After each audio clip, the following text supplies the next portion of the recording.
They saw the ugly gray patch on her fatigues and called her a misplaced civilian. They saw her staring at rocks and called her a waste of rations. They saw their world collapsing and called for a savior. They never knew all three were the same person until the silence fell and the mountain she had tamed stood as her witness. This was the story of how they learned that the most dangerous weapon in the Tartarus range was not a missile, but the quiet woman who understood the stones. Forward Operating Base Terminus was a wound in the earth, sutured with concrete and steel. It was buried 300 meters deep in the granite heart of the Tartarus mountain range, a place where the planet's bones jutted into the sky like broken teeth.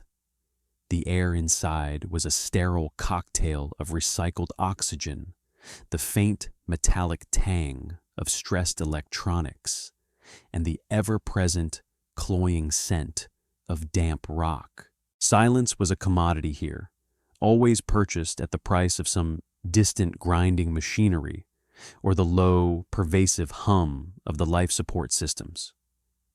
It was a pressure cooker of a place, designed for a single purpose: to listen to the deep tectonic groans of the earth for any sign of the enemy's rumored subterranean weapons program.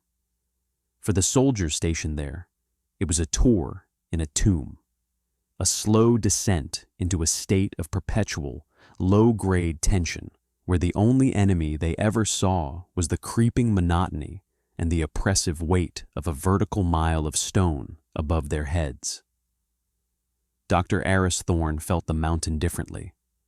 To her, it was not a dead thing, not a tomb. It was a living organism, speaking a language of immense slowness. She felt its respiration in the subtle shifts of barometric pressure that the base's automated systems constantly fought to equalize. She heard its pulse in the low-frequency vibrations that her custom-built geophones registered, charting the data as intricate, spidery lines on her terminal. She spent her days in a small, forgotten alcove off the main command center, a space officially designated as auxiliary storage. It was crammed with her equipment, servers humming with quiet intensity, oscilloscopes displaying waves of emerald light, and spools of fiber optic cable that snaked into the very bedrock of the facility. On the wall, pinned with magnetic clamps, were geological survey maps overlaid with her own cryptic annotations, a dense web of calculations and projected stress vectors. She was an anomaly, a civilian specialist in a world of rigid military hierarchy, and she looked the part. Her fatigues were standard issue, but fit poorly, and on her right sleeve, where a unit patch should have been, was a simple, unadorned square of matte gray fabric. It was devoid of insignia, color, or rank. To the bored and cynical soldiers of Terminus, it looked like a mistake, a patch of scrap material sewn on to cover a tear, and they nicknamed her Patch for it. It was a quiet act of dismissive mockery, one she never acknowledged. Her focus was absolute.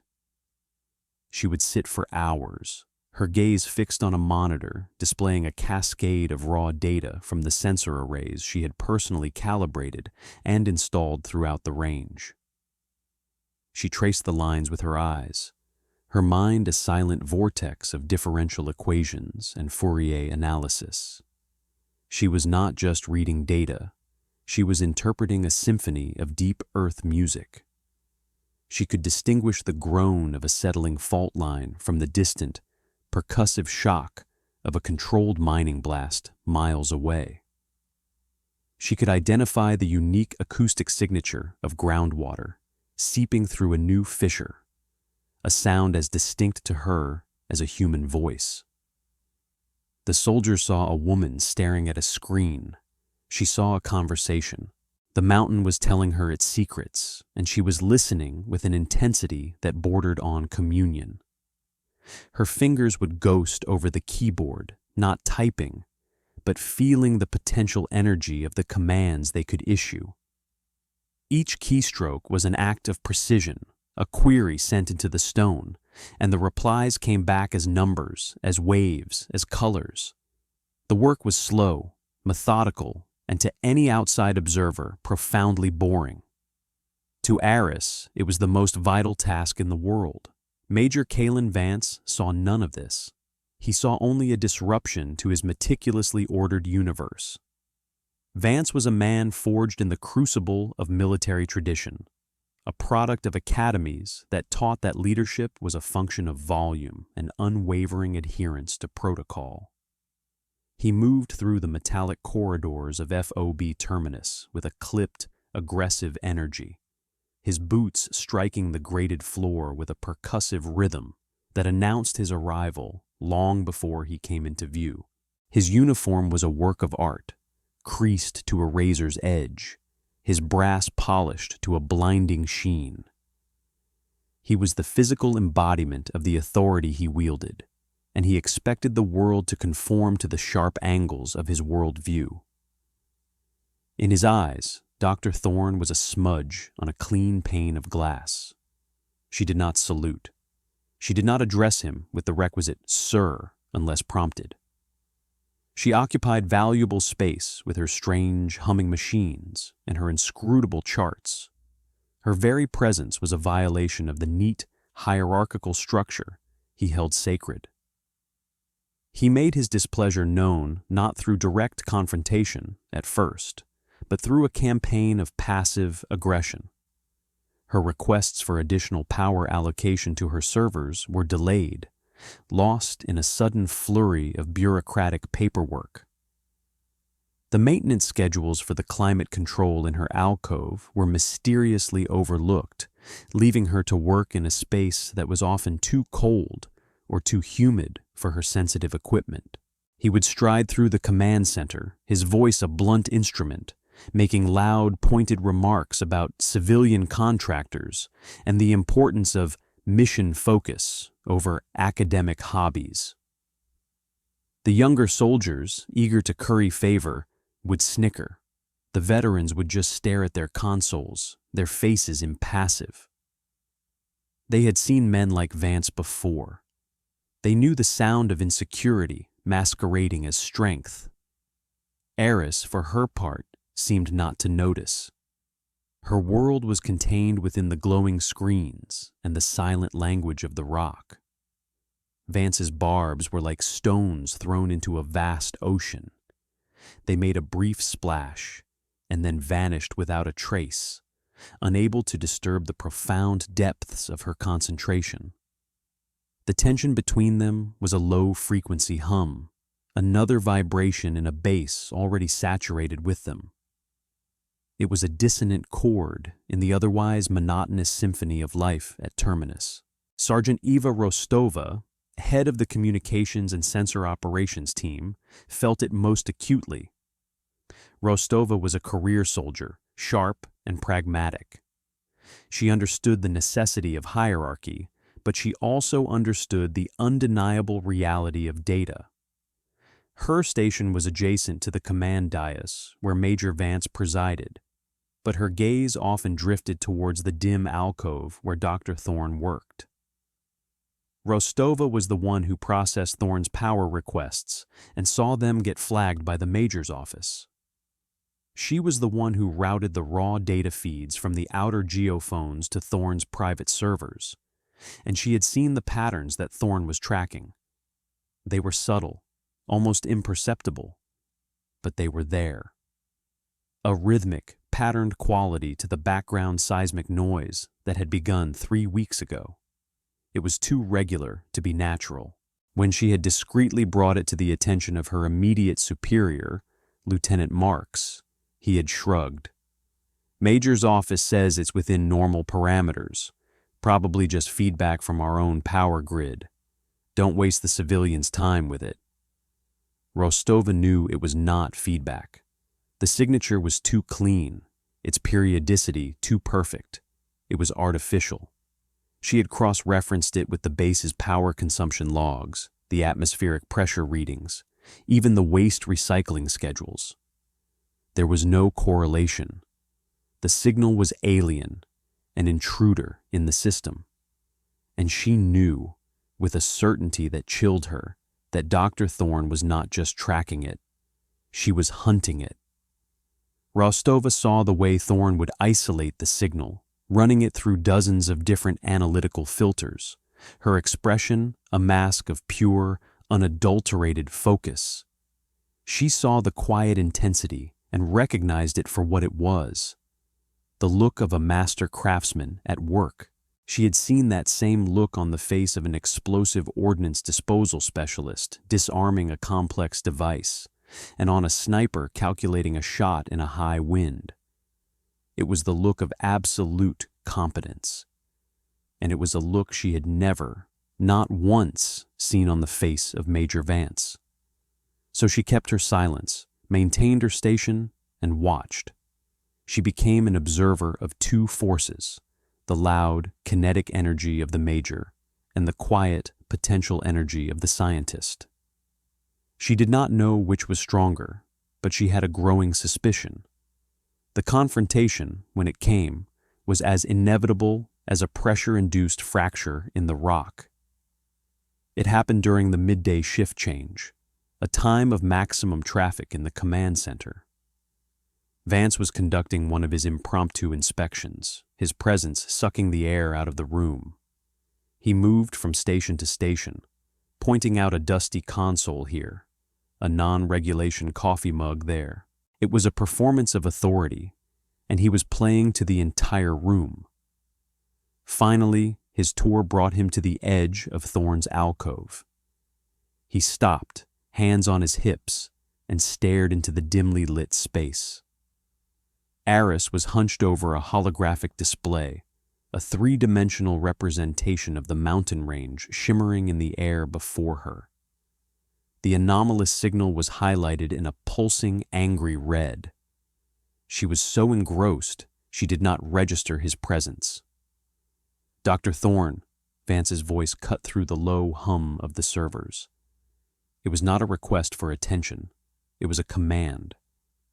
Aris did not look up immediately. Her finger traced a line in the holographic model, her brow furrowed in concentration. The delay was infinitesimal, a mere second, but to Vance, it was an act of insubordination. "I am addressing you, Doctor," he said, his voice dropping an octave, each word a chip of ice. This time, she straightened up, the hologram dissolving with a wave of her hand. She turned to face him, her expression neutral, her eyes betraying nothing. They were the color of slate and seemed just as hard. "Major," she acknowledged, her voice quiet and even. It was a stark contrast to his forceful tone. "I have been reviewing the power consumption reports for this section," he gestured dismissively at her array of equipment. "You are currently drawing 12% of the base's discretionary power budget. For what, exactly? To make pretty pictures of mountains?" Several of the younger operators near the front of the room snickered. Vance smiled, a tight, predatory curl of the lips. He had his audience. "This is a forward operating base, Doctor, not a university laboratory. We have a mission here, a clear and defined military objective. I fail to see how your geological finger painting contributes to that mission." Aris Thorne did not rise to the bait. Her calm was a physical presence, a shield that his aggression could not penetrate. She met his gaze without blinking. "My work is to analyze all subterranean acoustic phenomena for potential threats, Major, as per the directive that assigned me to this post. That analysis requires significant computational resources." "Directive," Vance scoffed, the word dripping with contempt. "I am the commander of this facility. My directive is to ensure operational readiness. Your work is a drain on resources that could be better allocated to weapons maintenance or tactical simulations, real military work. He took a step closer, invading her personal space, forcing her to tilt her head back slightly to maintain eye contact. He was using his physical size to intimidate, a tactic as old as it was transparent. "And another thing," he said, his voice lowering to a conspiratorial growl, though it was still loud enough for everyone nearby to hear. He tapped a finger on her right sleeve, on the blank gray patch. "This. What is this? Every soldier on this base wears the insignia of this command. It fosters unity, esprit de corps. You walk around with this ugly, ragged square. It's a symbol of your refusal to integrate. It's an insult to the uniform and to every man and woman serving here." The accusation hung in the air. The command center had gone quiet. Even the usual clatter of keyboards had ceased. Everyone was watching. This was the heart of the matter for Vance. It was not about power consumption. It was about conformity. It was about his authority being challenged by her very existence. Eris Thorne's gaze flickered down to the patch on her arm, then back up to his face. Her expression remained unchanged, a placid mask of professional detachment. For a moment, it seemed she would not respond. The silence stretched, becoming taut and heavy. Then she spoke. Her voice was as soft as it had been before, yet it cut through the tension like a scalpel. "It is not a refusal, Major," she said. "It is a requirement." The simplicity of the statement wrong-footed him. A requirement? A requirement for what? For being a civilian nuisance?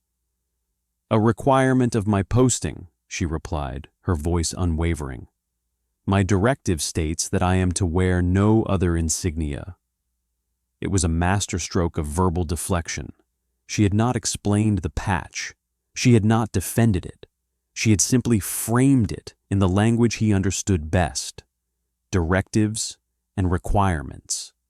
She had used the rules of his own system against him. He was left sputtering, his face turning a shade of crimson that clashed horribly with his polished brass. He could not argue against a directive he had not seen, one that she implied superseded his own authority. To do so would be to admit he was not at the top of the chain of command. "I will be reviewing this directive of yours, Doctor," he finally managed to say, his voice tight with fury. "And I will get to the bottom of this. In the meantime, I suggest you find a way to do your work using half the power. That is a direct order." He turned on his heel and stalked back to his command dais, the rigid set of his back screaming a frustration he could not voice. The show was over. The operators returned to their screens, but the atmosphere in the room had changed. The quiet woman in the alcove had faced down the base commander and had not flinched. Sergeant Rostova, watching from her console, felt a surge of something that felt dangerously like respect. Dr. Thorne had not won a battle. She had simply demonstrated that she was not playing the same game. She turned back to her own work, but her mind was on the strange, patterned signal and the quiet woman who was its sole hunter. The first tremor hit 3 hours later. It was not a violent quake. It was a deep, resonant shudder that seemed to come from the very marrow of the planet. It lasted for 7 seconds. A fine dust of pulverized rock sifted down from the unshielded sections of the ceiling. A coffee mug rattled off a desk and shattered on the floor. On the main tactical display, a dozen minor systems flickered from green to amber. It was the mountain clearing its throat. Panic, however, was instant. In the claustrophobic confines of Terminus, The fear of being buried alive was a primal, ever-present reality. Shouts echoed through the corridors. Alarms, shrill and insistent, began to blare. Major Vance was on his feet instantly, his voice a roar that cut through the nascent chaos. "Damage control teams, report. Seismology. What was that? Give me a magnitude." He was in his element, barking orders, projecting an aura of absolute control. The performance was flawless. A young lieutenant at the science station, his face pale, answered, "Magnitude 3.4, sir. Epicenter approximately 2 clicks north. Depth unknown. The reading is scrambled." Before Vance could respond, a second shudder rolled through the base. This one was longer, more powerful. The lights flickered violently, and the hum of the life support system faltered, replaced by a deep, groaning sound from the rock itself. It sounded like a giant grinding its teeth. This was not a natural event. Eris Thorne knew it with a certainty that was cold and absolute. On her screens, the red line that represented the anomalous signal had swelled, its amplitude spiking to a level she had thought impossible. It was no longer a subtle whisper. It was a deafening roar. The enemy had activated their weapon. They were not tunneling. They were attempting to shake the mountain apart, using resonant frequencies to amplify a small initial impulse into a catastrophic cascade. They were weaponizing geology. "Major!" It was Sergeant Rostova, her voice tight but controlled. "Dr. Thorne's anomalous signal. It's gone critical. The amplitude matches the seismic event perfectly. It's the source." Vance shot a venomous glare towards the alcove, then back at Rostova. "That is a correlation, Sergeant, not causation. This is a tectonic event. Standard procedure. Seal all non-essential blast doors. Get me aligned to high command. I want satellite imagery of the epicenter. Look for surface activity. Anything." He was falling back on the textbook, on the procedures for an earthquake. He was fighting the wrong war. The enemy was not on the surface. It was in the frequency, in the very vibration of the air and rock. Eris watched him, a clinical detachment settling over her. She cataloged his errors in real time. Sealing the blast doors was useless. Contacting high command was a waste of precious seconds. The threat was not something that could be seen on a satellite image or stopped with a reinforced door. The threat was physics. The enemy had found the mountain's resonant frequency. By pumping a precisely tuned low-frequency signal into the bedrock, they were creating a feedback loop. Each vibration cycle was slightly stronger than the last. It was a slow, inexorable push, like a child on a swing. With each push, the arc grew higher. Soon, the mountain's structural integrity would reach its breaking point. The result would not be a simple cave-in. It would be a liquefaction event. The entire peak above them would collapse, turning hundreds of millions of tons of solid granite into a flowing river of rubble, entombing the base under 1,000 feet of new rock. A third tremor hit, harder than the last. This time, a section of concrete paneling on the far wall cracked, a spider web of fissures spreading from its center. The lights went out completely, plunging the command center into a terrifying darkness, instantly replaced by the stark, blood-red glow of the emergency lighting. The main power grid had failed. The base was now on its internal batteries, a lifeline that would last, at best, for 1 hour. The groaning of the rock was louder now, a constant visceral presence. It was the sound of a giant awakening. "Major, the external sensor arrays are failing," a voice cried out from the darkness. "The vibration is too intense. Divert auxiliary power to reinforce the comms dish. We have to maintain contact with command." Vance yelled back, his voice strained, a frantic edge creeping into his tone of command. It was another critical error. He was trying to talk to the outside world while the world inside was collapsing. He was treating the symptoms, not the disease. His rigid by-the-book approach was not just ineffective, it was suicidal. He was accelerating their doom by diverting power from essential internal systems. Eris Thorne knew what she had to do. The time for quiet observation was over. Her own systems, running on a dedicated shielded power supply, were still fully operational. Her screens glowed with an eerie green and blue light in the red-tinged gloom. The data was clear. The enemy's signal was not just a continuous broadcast. It was a complex waveform with subtle phase shifts and frequency modulations designed to target specific geological strata within the mountain. It was a work of diabolical genius, but it was also, to her, a readable text, and any code could be broken. She stood up. The movement was calm, deliberate. She walked out of her alcove and into the center of the chaotic command room. The red emergency lights cast long, dancing shadows, turning the scene into a tableau from a nightmare. Men were shouting, running, their faces masks of fear. In the center of it all, Major Vance stood, barking orders that were becoming increasingly disconnected from the reality of their situation. Aris walked past him without a glance. She stopped at Sergeant Rostova's station. Rostova looked up, her eyes wide in the crimson light. Sergeant, Eris's voice was quiet, yet it seemed to cut through the din.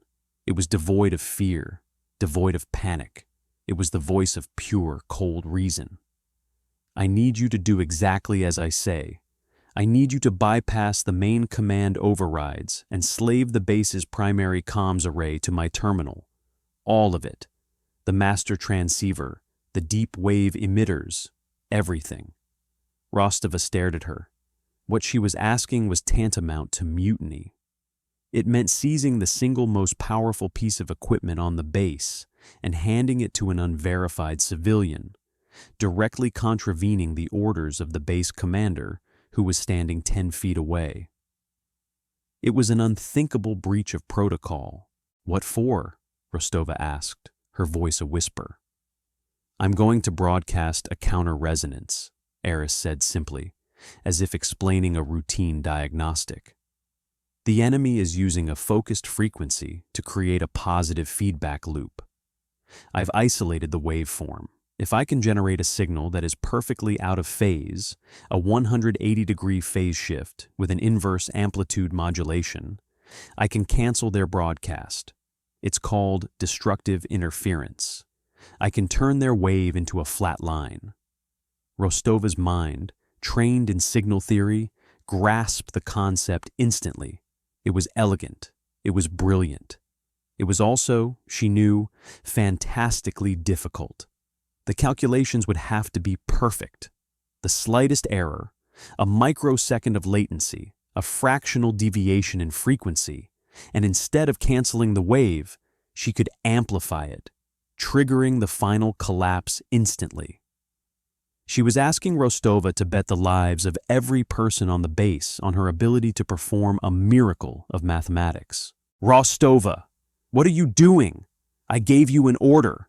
Vance's voice boomed. He had finally noticed their conference. He strode towards them, his face a thunderous mask of rage. Get away from her console, Doctor. That is a restricted military system. You are relieved of your duties. I want you confined to your quarters. That's an order.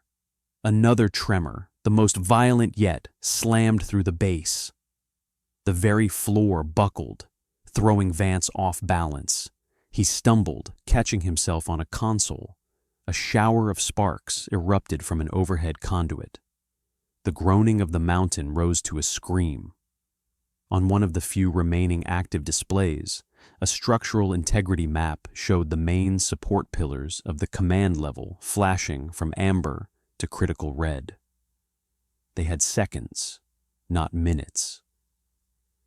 Eris Thorne did not even look at Vance. Her gaze was locked on Rostova. She did not plead. She did not argue. She simply held the sergeant's gaze, her own eyes two chips of slate, reflecting the grim reality of their situation. In that moment, Rostova was faced with a choice. She could obey the loud, panicked man of rank, the man who was following a book that was leading them all to their deaths. Or she could trust the quiet, calm woman of competence, the woman who had seen this coming, the woman who had a plan. She looked from Vance's furious, terrified face to Thorne's impassive, focused one. The choice was clear. Her loyalty was not to a man, it was to survival. "Now, Sergeant," Eris said, her voice a blade of ice. "Now." Rostova's hands flew across her console. It was a blur of motion, a dance of practiced muscle memory. She typed in her command override codes, her fingers flying with a speed born of years of drills. On her screen, lines of security protocols flashed and were bypassed. Firewalls dissolved. She was cutting the digital heart out of the base's command structure. "What are you doing? Sergeant, I order you to stand down. That is an act of treason," Vance bellowed, recovering his balance and lunging towards them.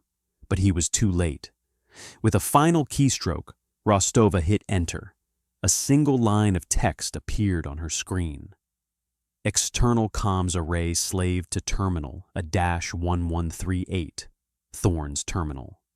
"It's done," Rostova said, her voice shaking slightly, but her eyes firm. Vance reached them, his hand grabbing Rostova's shoulder. "You are under arrest," he snarled. Before he could do more, Eris stepped between them. She was smaller than him, slighter, but her presence was a wall of cold, immovable authority. "Get out of my way," she said. It was not a request. Her voice was flat, empty of emotion, but it carried a weight that made Vance hesitate. He looked into her eyes and saw something he had never seen before. It was not fear. It was not anger. It was nothing. An abyss of pure, cold focus. It was the look of a predator that had already decided the outcome of the hunt. For the first time, Kaylin Vance was afraid. Eris turned and walked back to her alcove, her movements unhurried, economical. The fate of the entire base now rested on the speed of her processors and the precision of her mind. The command center had fallen into a stunned, terrified silence. The shouting had stopped. All eyes were now on the quiet woman in the corner. Authority had not been seized. It had simply flowed, like water, to the only person in the room who had a chance of saving them. She sat at her console, her fingers poised over the keyboard. The screens before her were a maelstrom of data. The enemy waveform, captured and analyzed, was displayed in 3 dimensions, a writhing serpent of malicious energy. To her left, another screen showed the status of the base's primary comms array, now under her complete control. She had the weapon. Now she had to build the ammunition. Her mind became a silent, frictionless engine of calculation. She ran a diagnostic on the emitter's power curve, compensating for the fluctuations in the failing battery grid. She factored in the signal degradation that would occur as her broadcast passed through the specific densities of the rock strata between the base and the enemy's hidden resonators, strata she had mapped and memorized weeks ago. She had to calculate the phase inversion down to the nanosecond. She had to model the amplitude to counteract the enemy's signal perfectly, creating a null zone of absolute acoustic silence in the rock. Her fingers began to move. It was not the frantic, percussive typing of a lesser operator. It was a fluid, elegant process. Long strings of code spooled across the screen, a new language being written in real time. She was composing a song of pure silence, a symphony of anti-noise. The others watched, mesmerized. They could not understand the code, but they could understand the sheer, virtuosic speed and confidence with which she wrote it. It was the work of an artist, a genius, a massive lurch, stronger than anything before it, threw everyone to the floor. The sound from the rock was now a continuous, deafening roar. On the structural map, 2 of the main pillars went from red to black. Failed. A cascade of failures was beginning. They were out of time. "Doctor, we're not going to hold!" Rostova yelled from the floor, her voice filled with despair. Aris did not reply. Her eyes were fixed on a single progress bar on her central monitor. Waveform compilation, 98%. Her left hand moved to a separate control panel, her fingers hovering over a large circular actuator that controlled the emitter's power output. 99%. The screen flashed. Compilation complete, awaiting broadcast execution. Aris took a single, deep breath. Her mind was a place of serene, crystalline calm. She saw the mountain not as a chaotic mass of rock, but as a system of interconnected nodes, a circuit board of stone. She saw the enemy's signal as a virus and her own code as the antivirus. It was a purely logical problem, and it had a solution. Her right hand hovered over the execute key. Her left hand rested on the power actuator. She had to time the broadcast to coincide with the next peak of the enemy's resonant wave to achieve maximum cancellation. She watched the incoming waveform on her oscilloscope, a pulsing sinusoidal wave of green light. It was building, climbing towards its next crescendo. The mountain groaned in anticipation. "Now," she whispered to herself. Her right index finger depressed the key. At the exact same instant, her left hand smoothly rotated the actuator, feeding a massive, controlled surge of power from the failing batteries into the comms array. The lights in the command center dimmed to almost nothing as the emitters drew nearly all the remaining power. For a single, terrifying second, there was only the roar of the mountain and the near total darkness. And then, silence. It was not a gradual quieting. It was instantaneous. It was absolute. The deafening, grinding roar of the rock did not fade. It was switched off. The violent, bone-jarring vibrations did not subside. They ceased to exist. The effect was so sudden, so total, that it was more shocking than the noise it replaced. The silence was a physical blow, a profound and bottomless void of sound that pressed in on the eardrums. In that moment of pure, unadulterated quiet, the only sound was the frantic, ragged breathing of the survivors in the dark. The silence was not empty. It was filled with the undeniable, awe-inspiring proof of her success.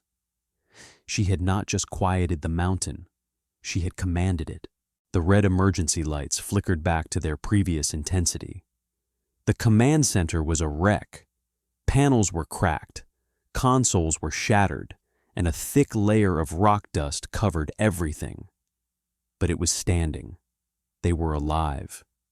Every person in the room, from the lowest-ranked technician to Major Kalen Vance, slowly picked themselves up from the floor.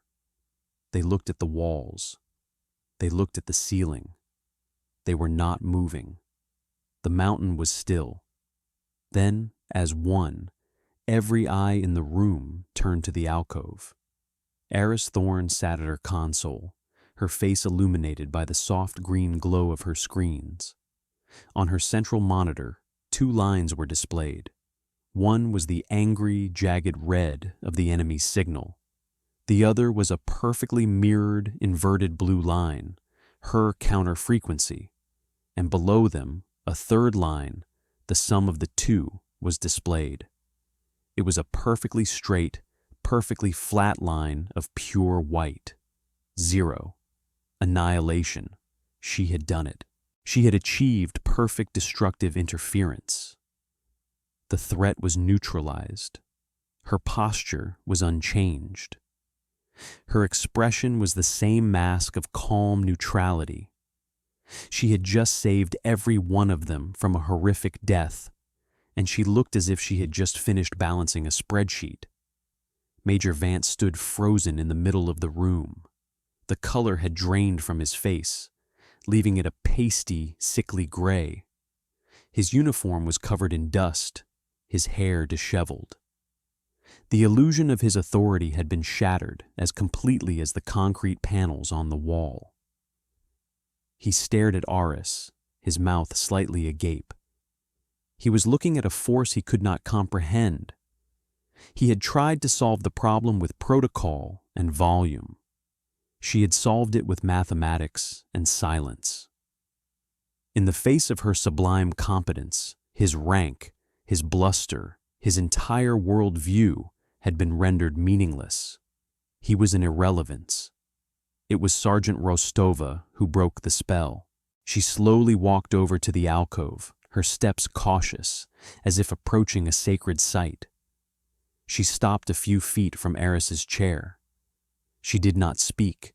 She simply looked at the screens, at the impossible flat line, and then at the woman who had created it.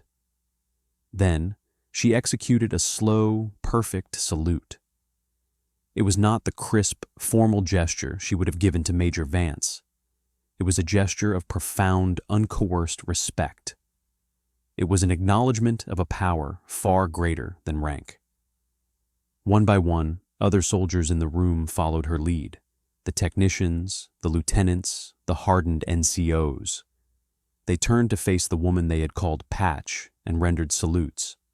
It was a spontaneous, silent transfer of power. They were no longer saluting a commander. They were saluting their savior. Vance watched this, his expression crumbling from shock to humiliation, and then to a deep, hollow emptiness. He was a king in a kingdom that had just vanished. His authority was gone, given away freely by the very men he commanded. He did not receive a single salute. No one even looked at him. The silence was broken by a new sound, a crisp electronic chime from Rostova's console, the priority channel from high command. A call was coming through. Rostova looked at Aris, a question in her eyes. Aris gave a slight, almost imperceptible nod. Rostova walked back to her station and accepted the call. The main screen at the front of the command center, which had been dark, flickered to life. The face that appeared on it was that of a man in his late 60s, with close-cropped gray hair and the weary but intensely sharp eyes of a lifelong strategist. 4 stars were clearly visible on the collar of his immaculate uniform. The seal of the United States Strategic Command was displayed behind him. "This is General Sterling," the man said, his voice a calm, authoritative baritone that filled the room. "Terminus Base, report. We detected a massive power draw from your primary emitter, followed by a total loss of a hostile signal we have been tracking for 3 weeks. What is your status, Major Vance?" Every eye was on Vance. This was his chance to report, to take credit, to salvage some shred of his dignity. He opened his mouth to speak, but no words came out. He just stared at the screen, a broken man. General Sterling waited for a beat, his expression hardening. "Major, I asked you a question. Report." It was Aris who answered. She did not stand. She did not raise her voice. She simply spoke from her chair, her voice carried by the room's internal comms. "General Sterling," she said, her tone as flat and factual as ever. "Major Vance is unable to report at this time. The base experienced a series of hostile, resonance-induced seismic events. The command structure has suffered a critical failure." She paused. "The threat has been neutralized. The facility is stable." Sterling's eyes narrowed slightly. He scanned the scene visible behind his own image on the screen, the damaged room, the dust-covered soldiers. Then his gaze settled on Aris, sitting in her alcove. A flicker of recognition and something else crossed his face. "Identify yourself, Doctor," he commanded. "Dr. Aris Thorne, attached civilian analyst, Aegis Directorate," she replied, her voice unchanged. At the words Aegis Directorate, a visible change came over General Sterling. His already formal demeanor became one of utter, focused seriousness. He leaned closer to his camera. "Dr. Thorne, I see. We were not aware you were at that depth. Your presence clarifies the situation significantly." He ignored Vance completely now, addressing Aris as the sole authority. "Report, Doctor. What was the nature of the hostile signal?" "A complex, multi-layered lithospheric resonance weapon, General," Aris explained. "Designed to induce a targeted liquefaction event in the primary granite strata of the Tartarus Massif. I was able to synthesize and broadcast a full-spectrum inverse waveform to achieve destructive interference. The hostile emitters are now silenced." Sterling listened, nodding slowly, his expression one of grim understanding. He knew exactly what she was talking about. He also knew that what she described was a feat of analytical and technical prowess that was, for all intents and purposes, impossible. And yet, the evidence was undeniable. The hostile signal was gone. The base was still there. "Understood, Doctor. Your solution was elegant." The word was a profound understatement. It was the highest form of praise from a man like Sterling. He then looked past Aris, his eyes finding the pathetic figure of Major Vance. His voice turned to absolute zero. "Major Kalen Vance," Sterling said, the words like chips of granite. "My office has been monitoring your internal comms logs for the past hour since the first event. We have a full recording of your attempts to obstruct Dr. Thorne. We have a recording of your orders that nearly doomed your command. We have a recording of your complete failure to identify, comprehend, and react to a Class 1 strategic threat." He paused, letting the indictment hang in the silent room. "You are a disgrace to the uniform. You are hereby relieved of your command, effective immediately. Consider yourself under close arrest. You will be escorted to the surface by the first available transport and will face a full court-martial. Is that understood?" Vance could only manage a weak, pathetic nod, his eyes fixed on the floor. He had been publicly and comprehensively destroyed. Sterling's gaze shifted back to Aris. "Dr. Thorne, your patch. Let me see it." It was a strange request. Aris stood and turned slightly, so the camera could get a clear view of the simple, ugly gray square on her sleeve. In the command center, the soldiers looked on, confused. They were finally going to learn the secret of the patch. General Sterling looked at it for a long moment. "For the edification of the remaining personnel at Terminus," he said, his voice now taking on the quality of a lecturer. "That patch is the symbol of the Aegis Directorate. It is a civilian-led strategic analysis group that reports directly to the Joint Chiefs of Staff. Its members are the most brilliant minds we have, tasked with solving problems that soldiers cannot. They operate outside the normal chain of command. Their authority in their specific field of expertise is absolute. That patch, which you may have mistaken for a piece of cloth, signifies a level of clearance and strategic importance that makes a major look like a PFC. Only a handful of four-star generals are even authorized to wear it in certain contexts. It is not a symbol of being an outsider. It is a symbol of being the ultimate insider.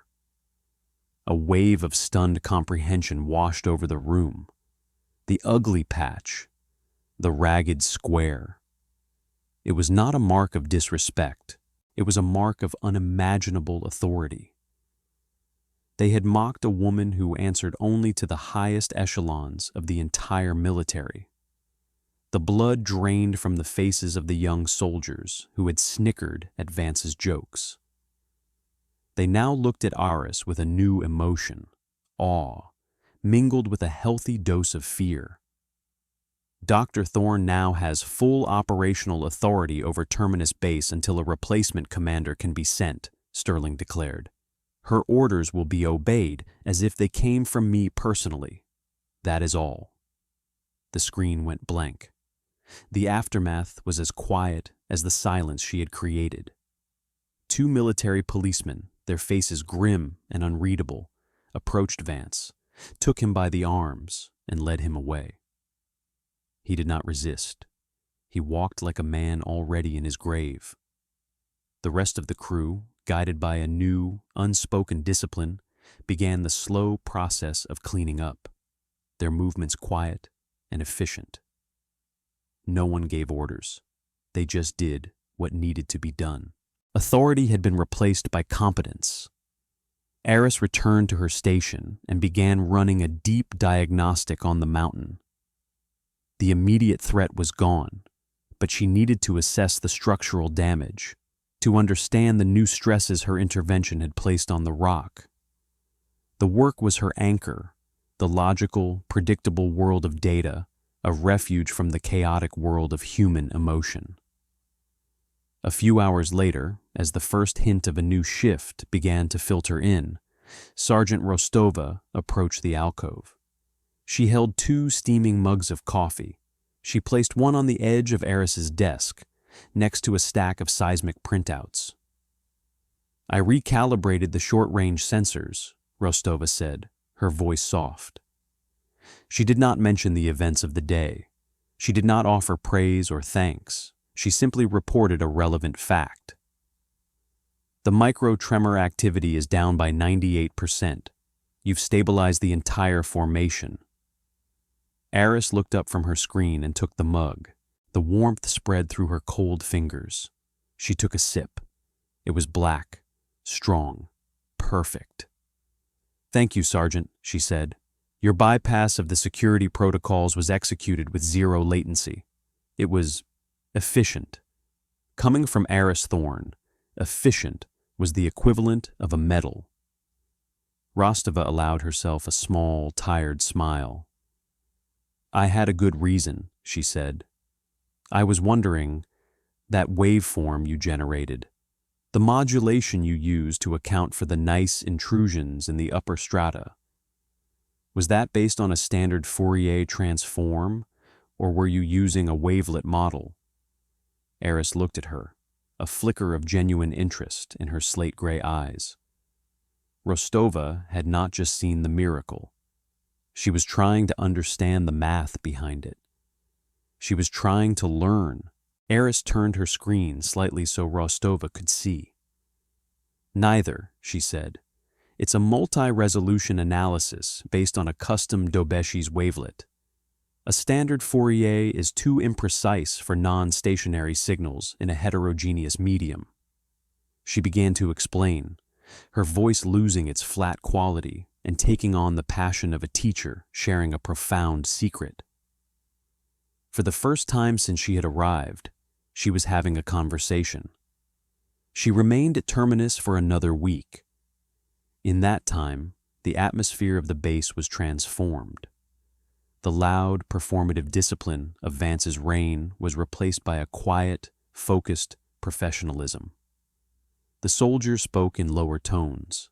They moved with purpose. They treated her not with fear, but with a deep, abiding reverence. They called her Dr. Thorne, or more often, Ma'am. No one ever called her Patch again. They gave her a wide berth, not out of disrespect, but out of a sense that she was operating on a plane they could not hope to reach.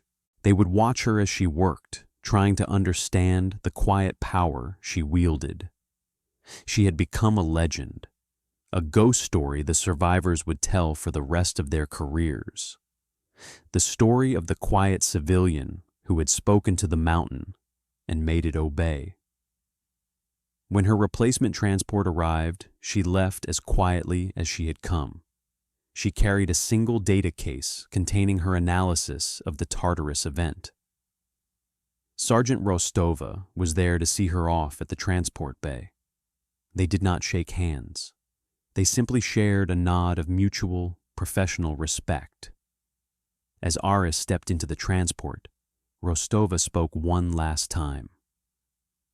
"Where will they send you next, ma'am?" Aris paused in the doorway, the gray patch on her sleeve catching the harsh light of the bay. "Wherever the problems are hard," she said. Then she was gone.